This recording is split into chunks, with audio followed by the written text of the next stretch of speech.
All right, everybody. Hello and welcome to class 4. It's a little different than my other recordings because I forgot to press the record button during the actual class. But that's okay because I can take you through exactly what we did together. The only thing that you're going to be missing in this class is a little bit of the commentary from the students at the end when they shared some of their cards for the pool. But in general, you won't be missing anything at all except for that. So I'm so excited to be with you today, and I hope you've been having fun since we last met around pulling cards, especially getting acquainted with the swords. And some people were saying in the class that, oh, I don't like these swords. They're so angsty, and I'm not surprised because the swords have the most challenge cards of any of the suits. And there's a reason for that because it's in the mental realm. And so we're going to be talking about that. The other thing that did come up in the Facebook group and a little bit at the beginning of our class was, while you're working with other people, what are some great open-ended questions to ask or to tell people to ask the cards before they pull? And so I'm going to be creating a Google Doc to share those questions. And also, I wanted to make sure you guys all knew that in the Google Docs, I have created one-pagers for each of the cards. So far, the major arcana are up and the swords. They give kind of a succinct description of each card and then lots of questions that you can ask when that card comes up. So make sure you go check those cards out in Google Docs. I mean, those documents out for the questions. All right, so let's get started. I'm going to share my screen here. We're going to find this PowerPoint, share it. There we go. And we're going to go to the first card. Okay, there. Beautiful. So we get to dive into the swords today. And I'm going to talk about how the swords build off one another because, again, if you remember, this is a book. They all look like individual cards, but they really connect to one another beautifully. And so we're going to learn about the connections of the sword suit, as well as go deep with each card so you can get a better sense of what it means when you see it come up in a reading for yourself or for others. And then you're going to get to learn a new spread, a 2-card spread, which is a powerful spread, very different than a 3-card spread, and I'm going to take you through how to understand that. So just a little bit about the minor arcana. When I say minor arcana, I'm now talking about the suits, the swords, the cups, the wands, and the discs. In each suit, there's ace through 10, and then there's also royalty cards in each suit, but ace through 10 in each suit. And the deck of cards that we use is called the Thoth deck. Kind of a weird name, but why is it called the Thoth deck? Well, back in ancient times in Egypt, there was a book called the Book of Wisdom, the Book of Thoth, and so that's what these cards are named after. And in that Book of Wisdom, there were 27 gifts or opportunities that were shown, resources, and there are also 13 challenges or tests that every human being during their stages of life move through. And so in our Tarot deck, there are 13 challenge cards, and there are 27 talents and resources that can help be medicine for those challenges that we all go through. There's no coincidence either that because there's 13 challenge cards, it equates directly to the number 13 in the major arcana, the Death Rebirth card. Letting go of which no longer serves you so that you can birth something new in your life. So it's all connected. And it's just a reminder to you guys, to everybody, that through choice, we can always change our mindset, our emotional state, our vision, our external reality through choice. We're never stuck. We're never as trapped as we think. And so for every challenge card in the deck, there's medicine and light in the other cards to give you guidance on how to move through it. And even when a challenge card comes up, it's nothing to be afraid of because it means that you're just ready to shine the light on it and move through it. So just a little tidbit about the minor arcana. And then let's do an overview of the swords right now. So you can see there are 6 out of 10 swords that are challenge cards. Why is that? Well, it's because we create the most chaos and problems in our goddamn minds. Our minds are beautiful things, but when they go to the dark side, they can really complicate things and make things seem a lot worse than they are, and they create a lot of fear, and it's held in the mind. The good news is the mind is the easiest to reprogram. So for as many challenges as there are in this suit, It's the easiest to shift out of and reprogram. So we're dealing with sorrow, defeat, futility, interference, cruelty, and ruin in this in this suit. And the medicine for these cards is the Ace of Swords, clarity, Two of Swords, peace, when you make a deep decision inside to have peace. Four of Swords, negotiation, bringing the peace into action. And then Six of Swords, no drama. Those cards on the right are all medicine for the challenges that we go through in the mental realm. So let's dive in. Let's start with the Ace of Swords. So the Ace of Swords, the ace in any suit, symbolizes new beginnings. This is the new beginning of a clear mind, innovation, vision, aha moments. This image tells you what the card is all about. You can see at the bottom there's all these clouds of confusion, and the sword is pierced through those dark clouds of confusion and is no longer in doubt. It is clear. It is the mind that contains no doubt. It is like the halo of awareness around it. And so this is a period when your mind has come out of the clouds of doubt and confusion. It's a breakthrough aha moment. You see things more clearly. You have innovative ideas and vision. It's originality. It's an original mind, an inventive mind. But the most important thing when this card shows up for myself or with someone else is, oh my God, even if I think I'm confused, I'm really not. I know exactly what I need to do. I know exactly what I need to do. So some great questions with this card is, in what ways do you feel clear about your ideas? When do you think you moved out of confusion or doubt? What was that all about? And how would you like to take action moving forward? So there you have it, Ace of Swords. And I always think of the airplane moving up, up, up, descending through clouds, and then it breaks out of the clouds into the sunshine, and you're like, oh my God, there's sunshine here all the time. Ace of Swords is there to remind you that you always can access your clear mind if you can cut through the crap, cut through the fog, cut through the clouds of confusion. So building on the Ace of Swords, we get to the Two of Swords, which is, oh my gosh, when there's clarity, when you've landed on a decision, it brings such peace to all four levels of consciousness: mental, emotional, spiritual, and physical. So oftentimes when this card comes up, you've been ping-ponging or choosing between two things, but you've made a decision deep down inside, and it's bringing peace to yourself.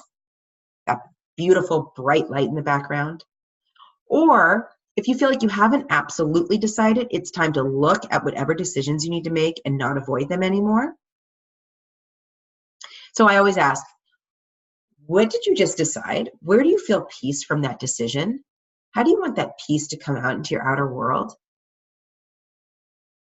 What two things are you ping-ponging back and forth? What's your fear? You know, it's around choice making and alignment. And you see that beautiful blue lotus blossom in the center. When you make a choice, that blue lotus blossom expands, and it's like purpose and clarity and blue wisdom. It's beautiful. So Two of Swords is deep inner peace. Something has been decided upon deep inside, and it's bringing peace to all levels of consciousness. So here we come up to our first challenge card, the Three of Swords. The Three of Swords is called sorrow because it's about reworking the old bones of the past and oftentimes thinking thoughts that create a sad or heavy feeling inside of you. These thoughts could go all the way back to when you were 3 years old and your family.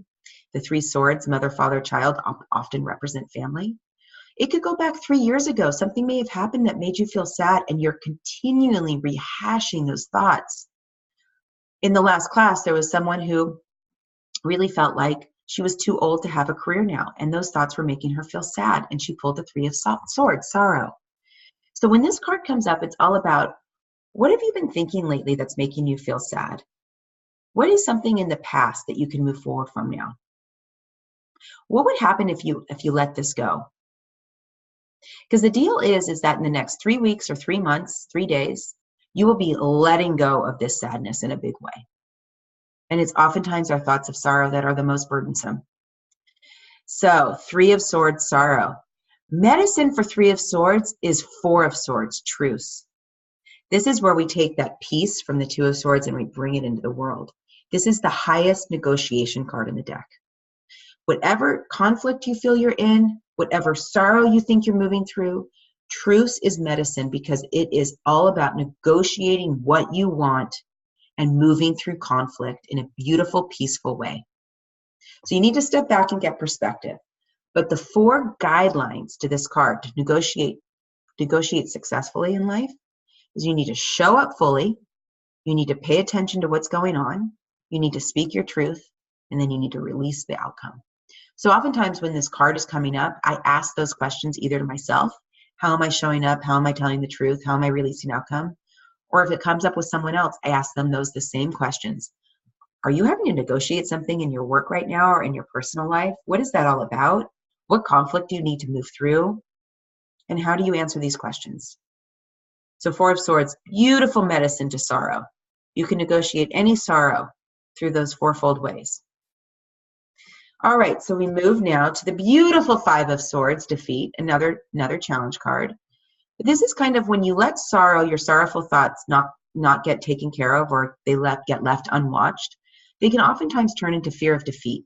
This is fear that new directions that have heart and meaning to you are not going to work out. It might be that you had a past defeat and you're bringing that memory to the current state, but this is fear. This is fear of nothing new coming in. This is fear of things not working out.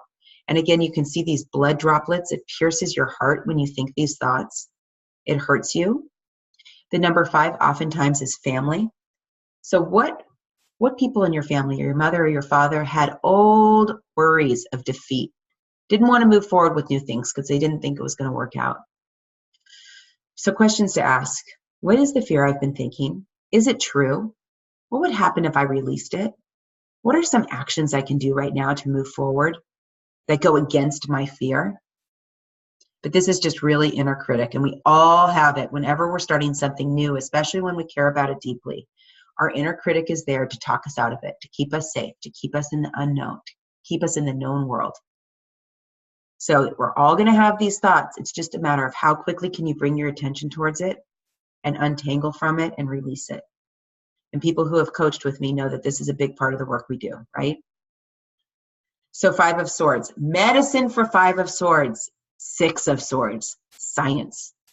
This is the fair witnessing, objective, rational mind. This is the mind that is so drama-free. It's not all chaotic. It's not woe is me. It's not fear-based. It is like it sees how all the parts come into a greater whole. It sees things as they are rather than as you would like them to be. It gives you strength to communicate ideas and vision in ways that can be completely objective and receivable. I feel like this is the no more drama card, and it's medicine to the challenge cards and the swords. So the things that I always ask is, how can you take a step back to see how all the things are coming together? How can you communicate, or who do you need to communicate creative new ideas to in such a way they can be received? In what situation can you see things as they are rather than as you would like them to be? So again, you can see all these swords cutting through all that conflict in the background. The beautiful bright cross in the center is the integrative mind, how things are coming together as a whole. And as you can see in the 5 of Swords, you see all that conflict in the back. All the swords card have those shapes, those mental conflictual shapes in the background that you're moving through.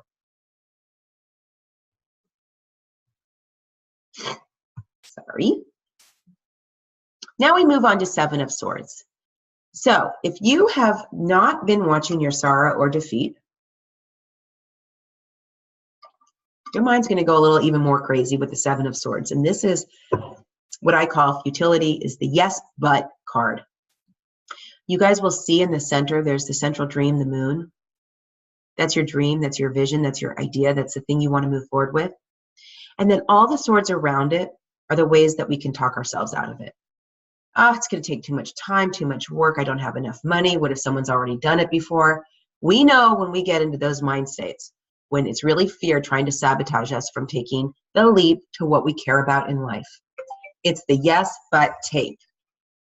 So I always ask, what's your dream or vision right now? How are you talking yourself out of it? Take each one of those things you talk yourself out of and reverse the statement to its opposite. It's going to be so much work. It's not going to be so much work. Tell me why. I'm never going to make money at it. I might make money at it. Tell me why. It is really important that you get out of this yes, but pattern when you see this card come up. And in the next 7 hours, 7 days, 7 weeks, 7 months, you will be moving through it. Interference. This is like the yes but tape, but even deeper. This is the over-analyzing, over-doubting mind. It's the ping pong back and forth. Nothing new or creative, you guys, can come when you feel like you're in a mind state like this. Interference. Do you see how the swords are crisscrossing and cutting each other off? It's like white noise. So my teacher, Angelus, always would say, if you are feeling the Eight of Swords energy, that over-analyzing mind, it's so tiring, do not make a decision from that place, but rather step back. I always say, go for a walk, take a hot shower, check in with your intuition, call a friend, turn off the lights in your head and get into your heart. Get into your belly, get into where your intuition lies. The answer will come. Then you can send it up to your brain to execute. But the interference is all about the ping pong match going on. So just don't make a decision from this place. Calm your mind down and ask yourself, what is my truth telling me right now? So the cards, I think, very much, the images very much replicate like the challenge of it. So make sure you always look at the card to get the meaning from it too. Don't feel like you need to memorize these meanings. Okay, so now we have 9 and 10. 2 more beautiful challenges. When you guys don't watch your mind, what starts to happen is it becomes cruelty. Not cruelty towards an idea anymore, cruelty towards yourself. 9 of Swords is called cruelty because it's the harsh, mean, threatening inner critic voice that tells you why you are not good enough, why you are not worthy, why you are less than. And it creates pain and sorrow and blood dripping from the swords, self-cruelty that's held in the mind, and nothing new can come in when you're doing this.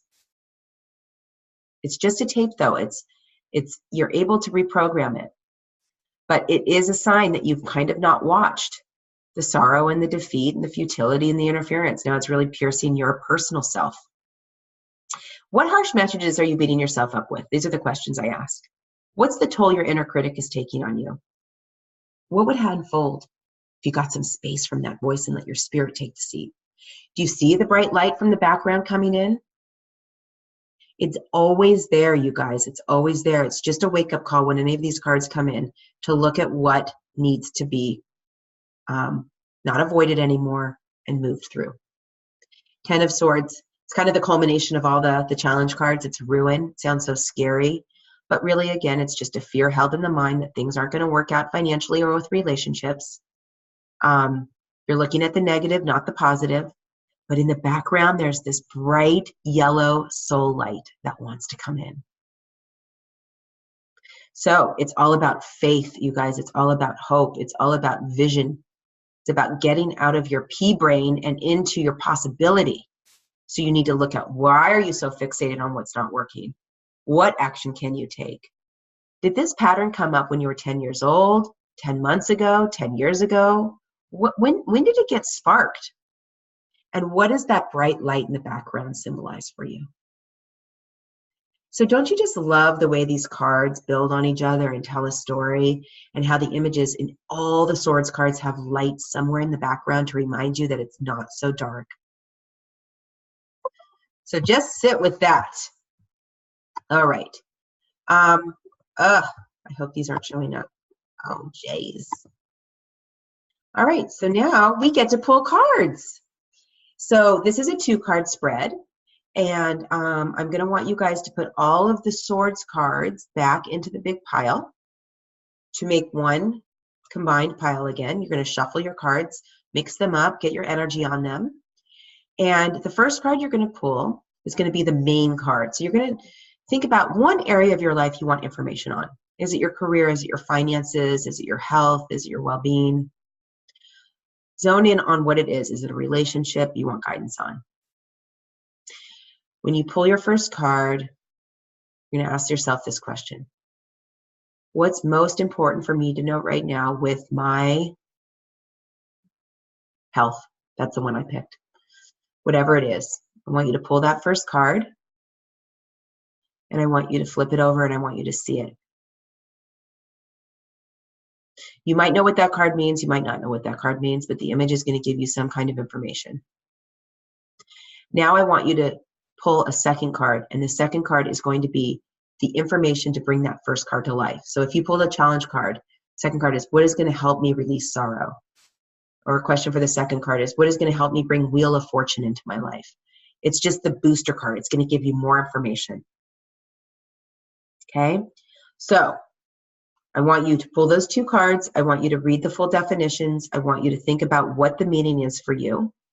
And then you can Facebook me your cards, or you can email them to me and I can help you make meaning from them. But I wanted to tell you, I did my 2-card pull on health. I pulled, the first card was Princess of Swords. I've been sick for about 2.5 weeks now. She's the mood fighter. She has dust storms of mood inside herself. And I have been really impatient with my sickness. So I'm having to really fight my internal moods right now with my health. And the second card that came up was the Ace of Discs. All about manifestation, all about staying the course, being organized and disciplined, staying with my rest, staying with my medicine, staying with my work, not doing too much, and I will get better. But this is medicine for me. This Ace of Discs will help me fight my moods if I just stay organized, disciplined, do things in a step-by-step manner, and trust that I'm going to get better. So everybody, thank you for joining this class with me. It was so much fun to have you all. Please feel free to send me your cards again that you pulled at the end. And let me know if you have any questions about the swords or what we talked about. And I will not see you next week for our class. We're taking one week off, but I'll see you the week after. And we're going to do a deep dive into the cups. So if you could separate out the Ace through 10 of Cups, that would be great. And start getting acquainted with them. Start pulling them in your daily ritual. And have a lot of fun this week getting acquainted with the cups and pulling cards and learning. I love this class. I'm so grateful for you all. And I'll see you in 2 weeks. Bye.